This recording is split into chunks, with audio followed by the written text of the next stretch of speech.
নিজের ইজ্জতের গোষ্ঠী মেরে দিয়েছেন আফরান নিশু।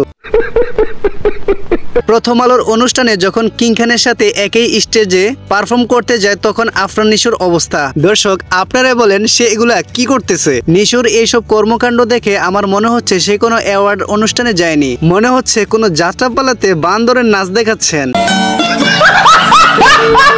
আফরান নিশুর যত ভক্তবৃন্দ রয়েছে তারা সকলেই নিশুর এরকম পারফরমেন্স দেখে রেগে মেগে ফায়ার হয়ে যান। এখন ভয়েস দিব আমার বড় ভাই। তাকে নিয়ে চলছে সোশ্যাল মিডিয়াতে তুরবাল থুকুর, সরি বন্ধুরা, তুরপার। গজব বেইজ্জতি। আচ্ছা বন্ধুরা, এই জায়গার ভিতরে আপনাদেরকে 3টা পয়েন্ট দেখাই। 1 নাম্বার পয়েন্ট হচ্ছে স্টেজে কিং খানের এন্ট্রিটা কিভাবে হয় আপনারা একবার দেখেন।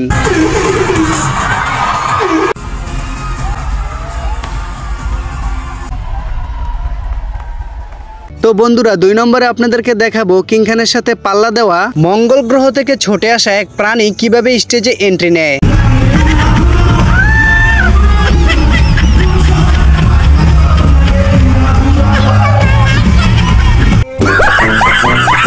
তো গাইস, সম্পূর্ণ ভিডিওটি বানানো হয়েছে শুধুমাত্র বিনোদনের জন্য। দয়া করে বিষয়টি আপনারা কেউ সিরিয়াসলি নেবেন না। ভিডিওটি ভালো লেগে থাকলে অবশ্যই আমার এই চ্যানেলটি সাবস্ক্রাইব করে দিবেন।